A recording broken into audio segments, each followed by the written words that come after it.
Bonjour Manouya, aujourd'hui je reçois Virginie Soula qui nous vient de Nouvelle-Calédonie pour le Salon du Livre. Bonjour. Bonjour, alors première fois à Tahiti ? Absolument, je découvre Papeete et Tahiti avec grand plaisir.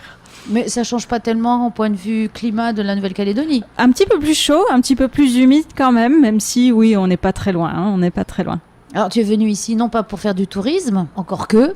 Oui, mais ça va être un peu limité, il faudra que je revienne. Donc tu es là pour le Salon du Livre et qu'est-ce que tu vas faire au Salon du Livre ? Alors au Salon du Livre, je vais présenter mon ouvrage.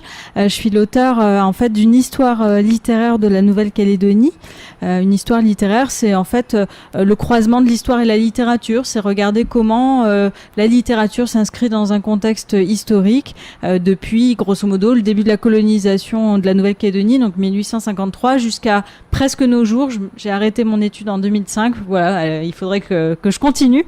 Mais voilà, j'ai un ouvrage qui présente en tout cas ce thème-là. Alors, est-ce que tu enseignes aussi, puisque tu es docteur en lettres, si je ne m'abuse ? Alors, j'enseigne un petit peu à l'université de la Nouvelle-Calédonie où je suis vacataire. J'interviens effectivement pour de la littérature calédonienne et du Pacifique. Et puis, j'ai un métier un peu particulier parce que je suis à côté de ça et principalement ingénieur culturel. Donc, je développe, Ingénieur culturel. Ouais, c'est un mot barbare en fait pour dire que grosso modo, je prête mes services. Je travaille en freelance et je prête mes services pour toute institution, association, personne qui veut développer, concevoir un projet culturel. Je travaille beaucoup autour du livre et de la lecture, mais pas uniquement. Je peux très bien travailler autour d'un projet musical, d'exposition, etc. ou pour de l'édition. Donc j'ai une palette assez large et j'interviens de manière Alors le livre t'intéresse puisque si j'ai bien compris ce qu'on m'a dit, nous sommes presque collègues. Puisque tu animes une émission de radio. Absolument, j'anime une émission de radio. En fait, j'anime 2 émissions radio. Une émission culturelle généraliste sur Nouvelle-Calédonie Première, et puis une autre émission qui est radio et radio filmée, radio télévisée, littéraire, exclusivement littéraire, toujours sur ANC Première. Mais voilà, donc oui, absolument. Et donc, ce sont sur des ouvrages typiquement calédoniens ou alors, il y a une ouverture culturelle pacifique ou internationale ? C'est essentiellement sur de la littérature effectivement calédonienne, mais on ouvre à la région et on s'intéresse évidemment au Pacifique. On va pas au-delà, on va pas effectivement jusqu'à l'international où il y a vraiment de grosses productions et ils n'ont pas besoin de nous pour les médiatiser. En revanche, effectivement, on s'intéresse de près à la littérature du Pacifique et particulièrement à la littérature francophone, donc évidemment à la littérature polynésienne. Alors, est-ce que tu pourrais détailler un petit peu ton ouvrage qui va être présenté au Salon du Livre, je suppose ? Absolument. Alors, mon ouvrage, c'est vraiment c'est un travail de recherche. Donc, c'est en fait c'est un travail de chercheur. Hein, voilà, c'est pas un roman. Non, pas du tout. Ouais, c'est un travail de chercheur, mais qui est grand public. Hein. C'était au départ ma thèse de doctorat que j'ai réduite et aménagée de manière à faire un ouvrage. Qui est quand même, qui peut être abordable. En tant que profane, on puisse lire avec plaisir et tout comprendre. Oui, normalement, absolument. Mon livre est fait pour ça, est fait pour le grand public et pour comprendre justement comment de l'arrivée de la langue française et de l'écriture qui sont arrivés avec la colonisation, puisque la Nouvelle-Calédonie, c'est d'abord une terre kanak et donc une terre de tradition orale et pas du tout d'écriture. Et moi, ce que j'essaie de raconter, c'est comment, à partir de la colonisation et de l'arrivée et du français et de l'écriture, comment on arrive à une littérature vraiment calédonienne, en fait. J'essaie de montrer comment... Oui, parce qu'il y a des auteurs calédoniens type vraiment issus de Calédonie. Voilà, des auteurs calédoniens, qu'ils soient kanak ou européens ou d'origine asiatique, etc. Parce qu'on a une population qui est multiculturelle et qui a bénéficié de beaucoup d'apports. Donc l'idée, c'est de voir vraiment qu'on a une littérature calédonienne aujourd'hui qui est vraiment ancrée dans le pays et qui s'exprime malgré tout par l'écriture et par la langue française, alors que c'est un paradoxe au départ. Alors, est-ce qu'on a des thèmes communs qui soutiennent, même s'il y a des disparités ethniques dans l'écriture, hein, je suppose. Est-ce qu'il y a quand même des thèmes récurrents ou...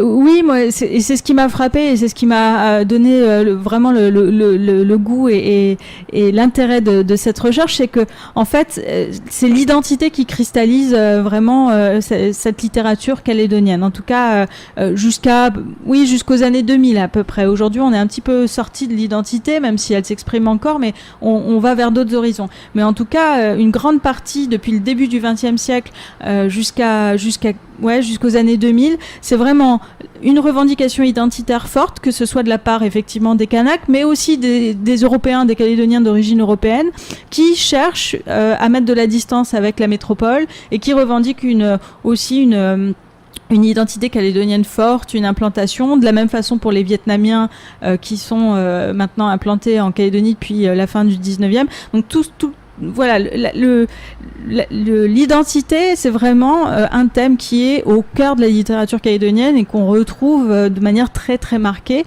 Et puis ce que j'ai trouvé aussi très frappant dans cette littérature, c'est que justement après la période qu'on a appelée des événements en Nouvelle-Calédonie, c'est-à-dire les années 80, il y a eu une crispation identitaire forte qui s'est exprimée au niveau politique, logique, c'était la guerre civile quasiment.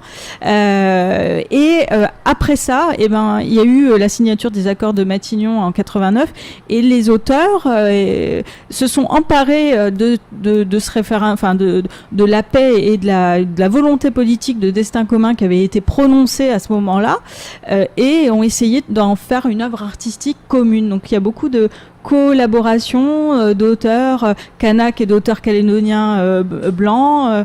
Est-ce qu'il y a des livres écrits à quatre mains? Absolument. Il y a plusieurs ouvrages écrits à quatre mains et qui sont des gestes symboliques forts comme ça de recherche d'une communauté de destin qui dépasse les clivages communautaires en fait. Je pense particulièrement le premier, ça a été le premier, ça a été Dire le vrai, qui est un recueil de poésie coécrit par Dewe Gorodé, qui est une femme politique et une poétesse kanak, et Nicolas Kurtovic, qui est un poète calédonien d'origine européenne. Voilà, donc là, il y a eu, de la même façon, il y a eu une pièce de théâtre coécrite par Nicolas Kurtovic toujours et Pierre Gop, qui est un dramaturge kanak. Donc il y a comme ça, et puis un dernier recueil de poésie paru il n'y a pas longtemps, toujours avec Dewe Gorodé et Ima Sango. Donc il y a vraiment comme ça... Est-ce que la population suit? C'est-à-dire, est-ce que les gens lisent? Est-ce qu'ils vont voir les débats? Est-ce que c'est un petit cercle d'intellectuels? La population suit, mais effectivement, la lecture, c'est quand même pas une pratique culturelle forte, me semble-t-il, en Océanie, où on est vraiment quand même dans la culture orale et puis dans une culture de l'extérieur de la maison. La lecture, c'est quand même une pratique intérieure, une pratique culturelle, oui, très, très intérieure. L'écriture est arrivée avec les missionnaires, avec les missionnaires. La colonisation. Ouais. Voilà. Donc, il n'y a pas un lectorat. Il fallait meubler les longues soirées d'hiver, tandis qu'ici... Voilà. oui, non, c'est sûr qu'on part pas à la pêche avec son livre. Enfin, j'exagère en encore disant que la pêche, on mais ne sait jamais si il est waterproof. en attendant que ça morde, si on pêche à la ligne. Mais enfin bon, c'est sûr qu'on n'est pas... Il y a un lectorat calédonien qui est certain. Après, je ne sais pas quelle proportion, je ne sais même pas s'il y a eu des études statistiques menées là-dessus. C'est sûr qu'il y a peut-être encore... On peut toujours regretter qu'il n'y ait jamais assez de lecteurs finalement, parce que la lecture, c'est quand même une source d'enrichissement, d'ouverture sur le monde. On apprend des autres, mais on apprend beaucoup d'ailleurs aussi.